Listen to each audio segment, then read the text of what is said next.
আবু দাউদের হাদিস, 1676 নম্বর হাদিস। রাসূল সাল্লাল্লাহু আলাইহি সাল্লাম একদিন মসজিদে নববীতে গিয়ে দেখছেন একটা খেজুরের কান ঝুলানো। কান বুঝেন আপনারা তো? কান কিন্তু এই হাদিসে এই কান শব্দটা আসছে। কান শব্দটা আরবি। তো ঝুলানো আছে, তো খেজুরটা দিয়েছে নর্মাল। রাসূল সাল্লাল্লাহু আলাইহি ওয়াসাল্লাম হাতে লাঠি আছে, লাঠিতে নাড়াচ্ছাড় বলেছে, কে দিয়েছে? চাইলে এর চেয়ে ভালো খেজুর দিতে পারতো। আল্লাহ রাসূলের ভিতরে কত মহাব্বত! নববীতে আহলুস সুফফা যারা ছাত্র এই মাদ্রাসার, তারা যেন ভালোটা খায়, ও দিয়েছে নরমালটা। আল্লাহ রাসূল বলে দিলেন, এই দাতাকে কিয়ামতের দিন আল্লাহ এইরকমই দিবেন। নাউজুবিল্লাহ, আল্লাহর নবীর মুখ দিয়ে বের হয়েছে। আপনি ভেবে নেন। কিন্তু তারা অপছন্দ করবে, পছন্দ করে না।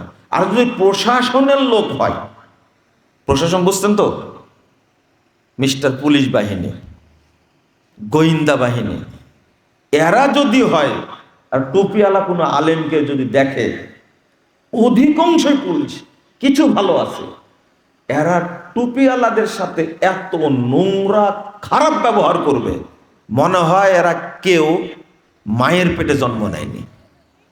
এত খারাপের খারাপ, এত নোংরা নোংরা।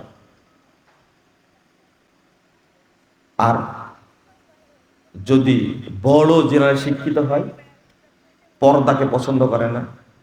পর্দা বুঝেন তো? ইসলামী বক্তব্য পছন্দ করে না তারা। বরং পছন্দ করবে কেন? বাংলাদেশে থাকলে হয়তো ন্যাশনাল চোর, ওই আমেরিকা কানাডা গিয়ে পড়াশোনা করে হয়েছে ইন্টারন্যাশনাল চোর। চোর না হলে বাংলাদেশে এত দুর্নীতি হয় কেন? কেন দুর্নীতি হয়?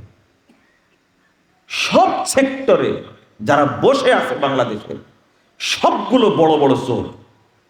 জুতা চোরকে আপনি যে মাঠটা দেন, জুতার দাম কত? আর তাও 3 বছর ব্যবহার করছেন আপনি,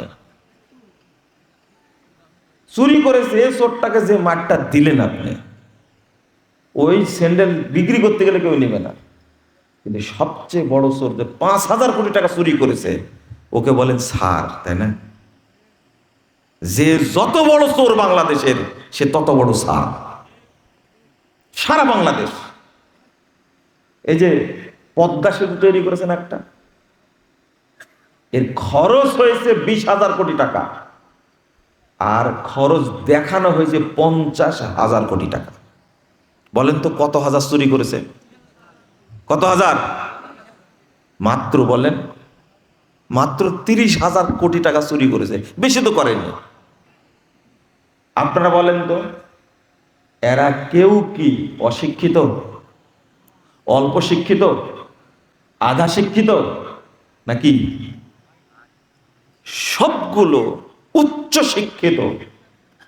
এইগুলো ভালো মানুষ না চোর? আপনারা বলেন। চোর। আপনার কষ্ট হয়?